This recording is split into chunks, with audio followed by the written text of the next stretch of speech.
ఓం శ్రీ మాత్రే నమః. ఓం నమో శ్రీ శివాయ నమః. ఓం నమో శ్రీ గురుదేవిని వారాహిదేవి నమః. ఓం నమో శ్రీ వారాహిదేవి యూట్యూబ్ ఛానల్ ప్రేక్షకులకు శుభాభివందనాలు. మంత్రోపదేశం తీసుకున్న తర్వాత ఏ విధంగా ధ్యానం చేయాలి? సహజంగా మంత్రాన్ని చాలామంది ఏం చెప్తుంటారంటే ఇన్ని సంఖ్య అంటే 1,00,000 సార్లు చేయాలి, లేదా 4,00,000 సార్లు చేయాలి, లేదా 15,00,000 సార్లు చేయాలి అని ఒక సంఖ్య అనేది ఇవ్వడం జరుగుతుంది. లేదంటే రోజుకి ఇన్ని మాలలు, అంటే మాలలు అంటే మనం చేత్తో ఏవైతే తులసి మాల కానీ, రుద్రాక్ష మాల కానీ, లేదంటే లోటస్ మాల కానీ ఏదైతే ఉంటుందో ఆ మాలని ఆ మాలని లెక్కపెట్టి రోజుకి ఇన్ని మాలలు చేయడం అనేది చెప్పడం జరుగుతుంటుంది. అలాగే సమయం, ఏ సమయంలో చేయాలి అని చెప్పి కూడా చెప్తుంటారు. మార్నింగ్ టైం కానీ, లేదంటే ఈవినింగ్ టైం కానీ, అంటే సూర్యోదయానికి ముందు కానీ, సూర్యాస్తమయ సమయంలో కానీ మీరు ఒక పర్టిక్యులర్ ఒక టైం కేటాయించి ధ్యానం చేయాలి అని చెప్తూ ఉంటారు. సహజంగా నేనేమంటానంటే ఇలాంటివేవి అవసరం లేదు అనేది నా ఉద్దేశం. కారణం ఏంటంటే సహజంగా మనం గుర్తుపెట్టుకోగలిగితే ఒకే ఒక విషయాన్ని పెట్టుకోండి. ఎప్పుడైనా మనం మంత్రాన్ని ధ్యానం చేయాల్సి వస్తే సంఖ్య మీద మీ ధ్యానం అంతా ఉంటుంది. అంటే మీ దృష్టి అంతా ఈ రోజుకి 108 చేయాలి, లేదా 1,108 చేయాలి అని ఒక సంఖ్య పెట్టుకొని ఆ సంఖ్య కోసమే ధ్యానం చేస్తారు. అంటే ఆ సంఖ్య పూర్తవ్వాలి, ఈరోజు ఇంత టార్గెట్ పెట్టుకున్నాం కదా, రోజుకి ఇన్ని చేస్తే ఇన్ని లక్షల సార్లు పూర్తవుతుంది అనే ఉద్దేశంతో సంఖ్య మీద మీ దృష్టి ఉండడం వలన మంత్రం మీద ధ్యాస ఉండదు. ఇంకొకటి ఏంటంటే మీ చేతిలో మాల ఉంటుంది. సహజంగా ఆ మాలను కూడా తిప్పుతూ ఉన్నప్పుడు మాల మీద దృష్టి ఉంటుంది. ఎన్ని మాలలు అయినాయి, ఇప్పటికి ఎన్ని మాలలు చేసాము అంటే మంత్రం మీద ధ్యాస అనేది తప్పుతూ ఉంటుంది. సహజంగా గమనించండి, ప్రపంచంలో ఉన్న ప్రతి ఒక్కరూ కూడా అన్ని మంత్రాలని ధ్యానం చేస్తూ ఉంటారు. అంటే ఎగ్జాంపుల్కి చెప్పాలంటే గాయత్రి మంత్రాన్ని అందరూ ధ్యానం చేస్తూ ఉంటారు. కానీ గాయత్రి మంత్రం వల్ల కూడా చనిపోయిన ప్రాణం బతికొస్తుందని త్రిలింగ స్వామి వారు ఎలా అయితే నిరూపించారు. అంటే మరి అందరం చదువుతున్నాం కదా, మరి ఆ మంత్రం యొక్క శక్తిని మనం ఎందుకు పొందలేకపోతున్నాం? 24 అక్షరాలు, బీజాక్షరాలు కలిగిన అంత పెద్ద మంత్రం మనం అందరం చదువుతున్నప్పుడు దాని యొక్క విశిష్టత మనం ఎందుకు పొందలేకపోతున్నాం? అంటే మనం ఎప్పుడు చేసే పద్ధతి ఏంటి? సంఖ్య పెట్టుకోవడం లేదా మాల పెట్టుకోవడం. మన దృష్టి అంతా సంఖ్య మీద లేదా మాల మీద ఉంటున్నప్పుడు మంత్రం యొక్క ప్రభావం ఎందుకు చూపిస్తుంది? కనుక మంత్రాన్ని ఏ విధంగా ధ్యానం చేయాలి? మీరు గమనిస్తే మనకి ఇప్పటికీ హిమాలయాల్లో చాలామంది ఋషులు బతికే ఉన్నారు. 2,000 సంవత్సరాల నుంచి ఇంకా జీవిస్తూ ఉన్నారు. వందల ఏళ్ళు జీవిస్తున్నారు. ఒక్కొక్కరికి 500 నుంచి 2,000, 1,500 ఇలాగా సంఖ్య చెప్తూ ఉంటారు. అన్ని సంవత్సరాలు వాళ్ళు జీవించే ఉన్నారంటే మరి వాళ్ళు మనుష్యులకి కనిపించకుండా ఏం చేస్తూ ఉంటారంటే ధ్యాన ముద్రలో ఉంటారు. వాళ్ళ చేతిలో ఎప్పుడైనా మాలలు ఉంటాయా? మాల చేసుకుంటూ కూర్చుంటారా? ధ్యాన ముద్ర అంటే సంఖ్య అయినా పెట్టుకుంటూ ఉంటారు, రోజుకింత చేయాలి. వాళ్ళకి ఆ సమయం ఏముంటుంది? ధ్యానంలోనే ఆత్మధ్యాన పూజ అని ఉంటుంది. అంటే వాళ్ళు ధ్యానంలోనే పూజ చేస్తూ ఉంటారు. వాళ్ళ ముందు ఏ వస్తువులు ఉండవు, ఆత్మతో సమర్పిస్తూ ఉంటారు. అలాగే ఆత్మతో మంత్రాన్ని జపిస్తూ ఉంటారు. అంటే వాళ్ళకి పర్టిక్యులర్గా ఈ చేతిలో ఇవి ఉండాలి, లేదంటే వాటిని వేరే సంఖ్యతో పెట్టుకొని లెక్క పెట్టుకుంటూ చేసుకోవాలని ఉండదు. ఏదో ఒక ముద్ర వేసుకోవడం, వారికి నచ్చిన అంటే ఏదైతే అనుకూలంగా ఉంటుందో ధ్యాన ముద్ర, ఏ ముద్రలు అయితే ఉన్నాయో ధ్యాన ముద్ర కానీ, లేదంటే ఏదైతే పిరమిడ్ ముద్ర ఏదైతే ఉంటుందో ఆ ముద్రలు వేసుకుని వారు ధ్యానంలో ఇన్వాల్వ్ అయిపోతూ ఉంటారు.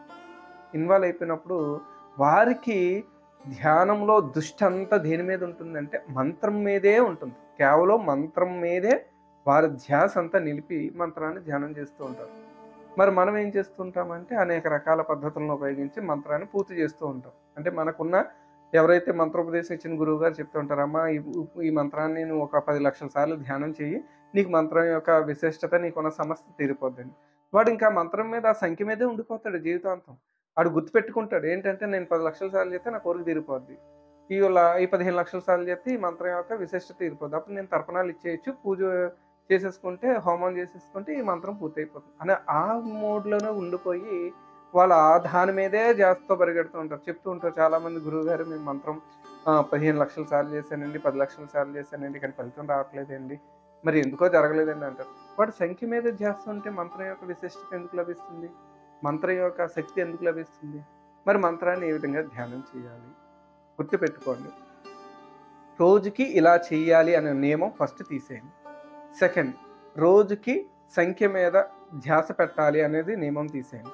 రోజుకి మాల మీద ధ్యాస పెట్టాలి అనే నియమం తీసేయండి. ఇవన్నీ తీసేసి ఏదైనా ఒక ప్రశాంతంగా మీ పూజా మందిరం అయితే పూజా మందిరము, లేదంటే మీరు ఎక్కడైనా సరే వర్క్ ప్లేస్‌లో మీకు ఎక్కడ ఒక 10, 15 నిమిషాల సమయం దొరుకుతుందో మీరు గుర్తుపెట్టుకోవాలి. మంత్రం చదవడానికి పర్టిక్యులర్ ఈ ప్లేస్ ఉండాలి, ఆ ప్లేస్ ఉండాలి. పూర్వకాలంలో ఆ అనుకూలమైన వాతావరణం ఉండేది. ఈ రోజుల్లో అలాగా అనుకూలమైన వాతావరణం లేదు. ఒకప్పుడు మనుషుల జీవన విధానం అంతా చేతి వృత్తుల మీద ఆధారపడేవారు. ఇప్పుడు అన్ని విచిత్రమైన జాబులు చేస్తున్నాం. పగలు చేసేవాళ్ళ సంఖ్య కన్నా రాత్రులు చేసేవాళ్ళ సంఖ్య ఎక్కువ కదా! నిద్రపోయే వాళ్ళ సంఖ్య తక్కువ. పడుకునే వాళ్ళ సంఖ్య చాలా విధంగా మారిపోయింది.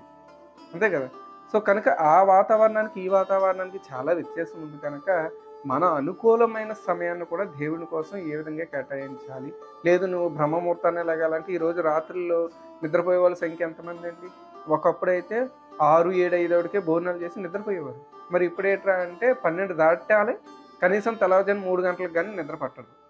అలాంటి సిట్యుయేషన్‌లో మనం జీవిస్తున్నాం గనక, మనం ఆ విధాన పద్ధతిని అనుసరించాలి అనుకోవడం మూర్ఖత్వం అయిపోతుంది. మన వాతావరణానికి తగిన విధంగా మనకున్న సమయానుకూలాన్ని బట్టి మీకు ఎప్పుడు సమయం దొరికితే, ఉదయం డ్యూటీకెళ్ళిన కాడి నుంచి సాయంత్రం వరకు మీకు ఎప్పుడు ఒక 5-10 నిమిషాల సమయం ఉంది, నాకు ప్రశాంతంగా ఉంది అనుకున్నప్పుడు, ప్రశాంతంగా కళ్ళు మూసుకొని, ప్రశాంతంగా మనసుని నిర్మలం పరుచుకొని, గాబరాతో కాదు, ఈ రోజంతా చేసేయాలి, ఈ రోజుకి అయిపోవాలనే గాబరాతో కాకుండా, టెన్షన్‌తో కాకుండా ప్రశాంతంగా ఒక 10 నిమిషాలు చదువుతున్నప్పుడు ఎలా అనిపించాలంటే, ప్రతి బీజాక్షరాన్ని చదువుతున్నప్పుడు మీ నాభి నుంచి ఉద్భవించాలి.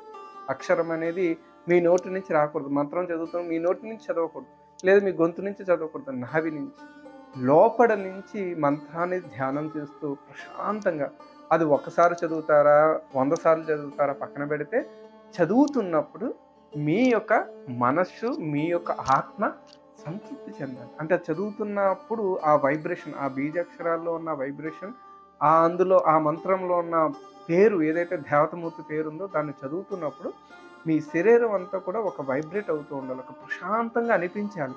చదివినప్పుడు మీకేమనిపించాలంటే ఉల్లాసంతో, ఆహా! ఈరోజు మంత్రం చదివితే ఎంత అద్భుతంగా అనిపించింది, మంత్రం చదువుతుంటే ఎంత సంతోషంగా అనిపించింది అనే భావన కలిగేలాగా. అలా భావన ఎప్పుడు కలుగుతుంది? నీ దృష్టంతా మంత్రం మీద ఉన్నప్పుడు. అది చదువుతున్నప్పుడు ఆనందం ఎప్పుడు కలుగుతుంది? నీ దృష్టంతా మంత్రం మీద ఉన్నప్పుడు. అప్పుడే కదా నీకు మంత్రం యొక్క విశిష్టత ఏటో అర్థమవుతుంది. ఆ చదువుతున్న మంత్రం యొక్క విలువేటో తెలుస్తుంది. ఆ మంత్రం యొక్క సిద్ధి లభిస్తుంది. ఈ విధంగా మీరు మంత్రాన్ని ధ్యానం చేయాలి. సంఖ్య అనేది పక్కన తీసేసి రోజుకి ఎన్ని సార్లు చదవగలిగితే అన్ని సార్లు. ఎంతసేపు చదవగలిగితే అంతసేపు. అలాగని చెప్పి రోజంతా కూర్చొని చదివేంత పని కూడా మనం పెట్టుకోనవసరం. ప్రశాంతంగా ఒక్కసారి చదువుతున్నా సరే, ఓంకారనాదాన్ని చూడండి, నాభి నుంచి తీసినప్పుడు అది ఎంత అద్భుతంగా వైబ్రేట్ అవుతుందో, మన శరీరం అంతా వైబ్రేషన్ వస్తుంటుంది ఓం అనే పదానికి. నోటితో చెప్తే అది ఏమి అర్థం కాదు. అదే నాభి నుంచి తీసినప్పుడు దానికి ఉన్న వైబ్రేషన్స్ మన బాడీ అంతా చలనం లభిస్తుంది. అలాగా మీకు ఉపదేశించిన మంత్రాన్ని గుర్తుపెట్టుకోవాలి. మీకు ఏ గురువు అయితే ఉపదేశిస్తారో ఆ మంత్రాన్ని మీ ఆత్మ సంతృప్తి చెందేలాగా ఆ మంత్రాన్ని ధ్యానం చేయండి. అలా ధ్యానం చేస్తే ఖచ్చితంగా మీరు ఏదైతే సంకల్పించి మంత్రోపదేశం తీసుకున్నారో ఆ సంకల్పం 100% నెరవేరుతుంది.